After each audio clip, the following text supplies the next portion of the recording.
So who knew that Photoshop also has healing powers? We're going to talk about reconstructing and retouching techniques. You can access these auto-correction methods from the image menu. If you just have a simple color adjustment to make, chances are one of these will do the trick. The best part is that they can all be done non-destructively. Simply convert your layer to a smart object before you select any of these commands from the image menu. So download the color shift image from the modules in the follow along files. Obviously the colors have shifted from where they should be, so let's try to easily bring them back into line. I'll go to image and let's try auto color and see how that works. Doesn't work. So I'll undo that and go to image. And let's try auto tone. Okay, that is bringing those colors back into what they should be. So here is faded from the follow along files. And we see that the colors look okay, but the tone is not so great. So this is not such wonderful contrast. So that gives us our hint what we need to fix. We'll go to image and auto contrast. And that looks a lot better. If you need to autocorrect several layers in a Photoshop document, another way to do this is adding a curves adjustment layer on top of them. You can get the same effect as these three menu commands by holding Alt-Option and then clicking the Auto button. Let's try that with a photo. We'll go to our adjustment layer and choose curves. And we're going to apply an adjustment automatically, but we want to change the algorithm that the auto is using. So I'll hold down Alt or Option and click on Auto, which brings up a set of options for different algorithms. And then I think for this one, we want to do, yes, enhance per channel contrast. And then that brings the colors back up in line. So those were some simple fixes. Let's talk about doing more complicated things. Using clone tools, content aware, and the healing tools. So we'll take a look at the healing tools first. There are three main healing tools: the healing brush, the spot healing brush, and the patch tool. Each of these tools has a diffusion slider on the options bar you'll want to adjust. This control determines how quickly the pasted region adapts to the surrounding image. So let's try to get rid of this bulbous object on the top left corner of this image. So we'll go to our healing tools and select the patch tool. Initially, we need to make a selection, so it works like the lasso tool. So we'll just draw around the area that we'd like to fix. And then what we do is, you notice when we go inside that area, the icon changes. So once we do that, we click and hold and drag over to a set of pixels that we would like to fill in that area. And we can change the diffusion settings here if we need to. Sometimes the dancing ants make it difficult to see if we have a good scene there, so we could turn those off. So we need to go to Show, Selects and Edges, and uncheck that. And then we can see if we need to adjust the diffusion. It looks like almost any setting we make there is going to be fine, so we could just leave it in the middle. And there we go. I'd like to see the dancing ants, so I'll turn that back on. So I'll go to Show and Selection Edges. Great. So from the follow-along files, this is aphids on a petal, and we would like to get rid of those aphids. No good. So we'll go to the Spot Healing Brush tool, and let's use this one non-destructively. So I'm going to create a new layer, and then we want to make sure to sample all layers when we make our healing. And I just want to increase the size of my brush enough so it gets the whole body of the aphid, and then we can deal with their little legs next. So first we'll deal with the bodies. So I'll just paint over it with this tool.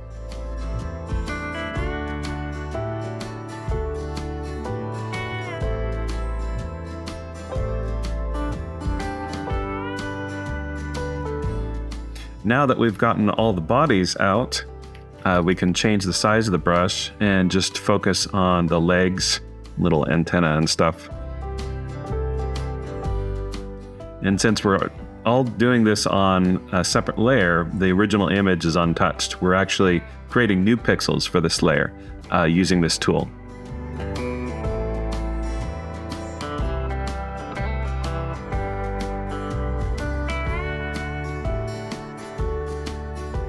Okay, and they are pretty much all gone. But they're not entirely forgotten. Remember, we did this on a separate layer. So if we wanted to have them come back, all we have to do is change the opacity. So let's get some ghost aphids here. So I'll change the opacity to like 50%. And oh my, that's very spooky, isn't it? So yeah, not so great. So let's crank up the opacity 100%. Those aphids are gone. Excellent. The clone stamp paints one part of an image over another part of the image. So what if for some reason we wanted more aphids? Well, let's create a new layer and let's choose the clone stamp tool. We need to make sure it's set to sample all layers, and I create a new layer there. And then we need to set a sampling point first. So I'll press Alt or Option and then click on the aphid I want to select. And then I'm just painting with the pixels, and it'll try to conform it to the new area he's being pasted onto, reluctantly. The clone pattern paints a pattern over the image. The content-aware move tool attempts to do a bunch of things in one step on one layer. First, it tries to remove an object and fill the background it leaves behind. And then it moves the object to a new location. And after doing that, it adjusts the pixels to match the lighting in the new area. Unfortunately, it doesn't do any of these very well. You are better off doing these things yourself using layers. So in the follow-along files, here is Happy Family. And we see we have a little girl. Hopefully she's a member of this family. However, she's standing far away from mom, dad, and little sister. So we need to move her a little closer. Not sure why she's standing so far away. It was a choice she made, and now we're all paying the consequences of it. So we'll try to use this tool, the content-aware move tool. And so first thing we need to do is just make a selection, and it functions just like a lasso. And we just kind of try to make a loose selection around her, getting, close to the edge, but not right on the edge. Then once we have that, we'll move her in place. I'm holding down Shift so she stays in the same horizontal plane. Then we'll just move her closer to mom and dad. And then click on the check mark. And you'll notice it's kind of hard to tell once again if this is merging into the background well. So we can adjust these to the structure and color. But let's get rid of those dancing ants for a moment. So once again, we'll go to View and Show and turn off Selection Edges. All right. And so we can play with these two settings, Structure, which basically affects how much of the edge is changed. So lower numbers, it's changing more. And also Color, so how it adjusts to the new area it's in. And this is actually, it's adjusting both the area it's being pasted from and the area that it's being pasted to.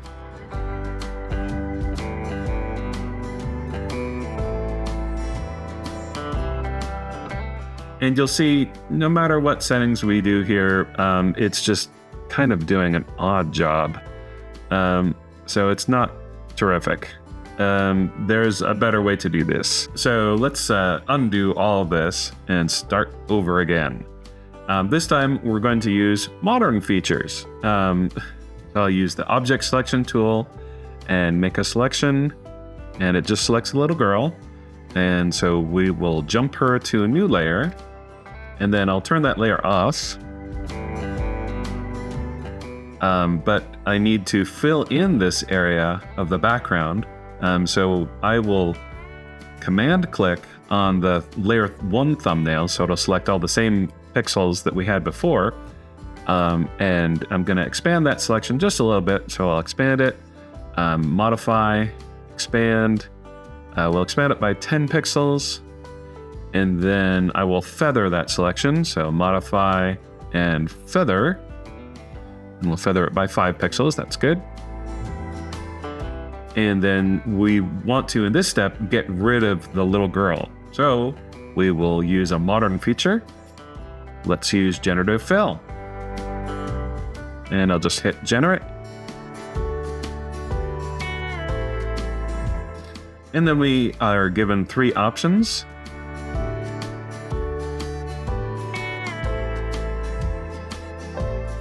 Kind of reminds me of the Romulan cloaking device on Star Trek when we switch between these, which is essentially, that's what the cloaking device is doing. It's pasting an image in space.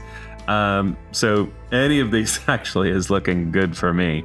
And so we'll leave that as is, and then we'll turn the girl back on. We'll move her above the generative fill layer, and then just with the move tool, we can simply move her into place. And I think that looks a lot better. Content-aware fill, on the other hand, is a genuinely useful feature for removing unwanted objects. So content-aware fill is also known as the boyfriend removal tool. So first we have to make a selection of the offending object. So with the object selection tool, I'll just click to select the boyfriend, and then I'm holding down Shift to add to that selection because I also want to get his shadow. So I'll make a lasso selection using the object selection tool, and then it will refine it and just select the shadow. Great. Now these are very tight selections, so we need to expand them a bit so we get a little bit of the background as well as the offending object. So I'll go to select, modify, and expand, and 10 pixels should be fine. All right. So now we have our selection made, and we want to go to edit and boyfriend removal tool. Content aware fill. There we go. This brings up a new workspace for us. So on the left-hand side, we have the sampling areas. These are marking different areas where we can sample from. And then on the right, we have a preview of the final image. And you can see it's doing a pretty good job. So it's not getting any areas in there that it shouldn't be sampling from because those have been marked off on the left-hand side. So we can just output this either to a new layer or the current layer. So a new layer, that'll allow us to, if we change our minds later, that'll allow us to bring the boyfriend back. I'll deselect there. Or we could bring him back as a ghost. Piximperfect made a video that goes into a lot of detail about using Liquify to fix portraits in Photoshop. It's worth a watch, so I've added a link to it in the module for this week. Evaluating or adjusting the appearance in Photoshop is very easy. Looking at histograms and using the eyedropper tool, we can also make adjustments and change the opacity of layers to change what something looks like dramatically. Neither of these need to be destructive, since adjustments can be done to smart objects the same as regular pixels, so why use one over the other?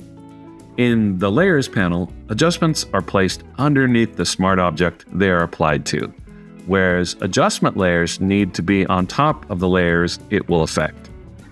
Adjustments are one and done. They only affect one layer, and they take up less space in the Layers panel. Adjustment layers, on the other hand, are one layer to rule them all. And also they can be named according to function. So if you're using one adjustment layer to modify the colors and another to modify the overall tone of the image, you can name them that.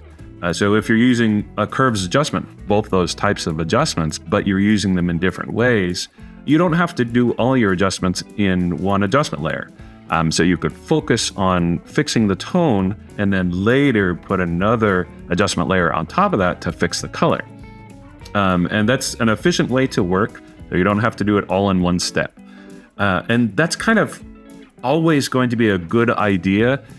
And this is the same in photo editing and auto editing. A lot of times if you try to use one tool to just take care of every single problem you have on your audio file or on your image, it's going to be very difficult to kind of finagle it into that.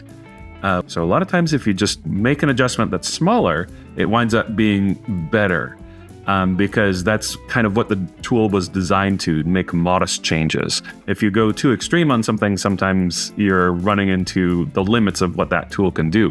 But if you stack those tools and use complementary tools together, that I have found generally gives a better result. Also, adjustment layers can have their own mask. So sometimes it is handy to have a mask that limits the adjustment to a specific area. Many other tools offer a histogram, but you can access a standalone one by selecting Histogram from the Window menu. A histogram graphs the number of pixels at each color intensity level. You read the chart from left, representing the dark values, to right, representing the light values. A properly exposed image will have a large tonal range, so you won't see a bunch of pixels in the middle of the histogram. So they're going to be taking up the whole range of the histogram. And with a greater number of pixels in areas with lots of detail. So we can tell looking at this histogram that there's lots of detail in the darker region of this image. Opacity. If you set opacity to 0%, it will be essentially invisible. That applies to brushes, layers, adjustment masks. If the opacity is set to 0, you're not going to see anything. At 50%, you can see through it to the layers below. And at 100%, it'll make it fully opaque. In addition to the obvious uses, you can scale back opacity on an adjustment layer to make the effect of the adjustment more subtle. The eyedropper tool, we've looked at this before, but here's a handy reminder about a few things that we need to keep in mind when we use it. You always want to adjust the sample size to something appropriate. What would be inappropriate in almost any case is point sample. You want to average a set of pixels around wherever you click, so you get the most accurate sampling. Unless you're doing pixel art. So if you want to select a single pixel, that would be the only reason you would have it set to a single pixel.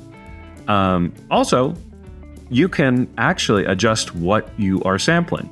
The options are current layer and below, and all layers. And you can sample those with or without adjustments.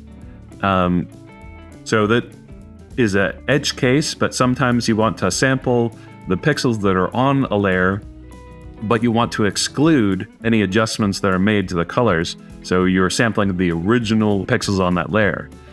So it is possible to sample that as well. Also, another thing, when you are sampling, if you've just put in an adjustment layer, Photoshop, for some reason, selects the mask. So you need to make sure to have the layer selected, not the mask selected, because inevitably what happens is I will put an adjustment layer and I'll go to my eyedropper tool, and then it selects, I'm trying to click on a color and it just selects white because I just have, a mask on there that is, just white.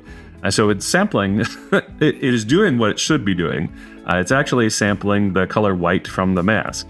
That's not what I generally want it to do, though. I want it to, sample the actual color I'm seeing on my screen.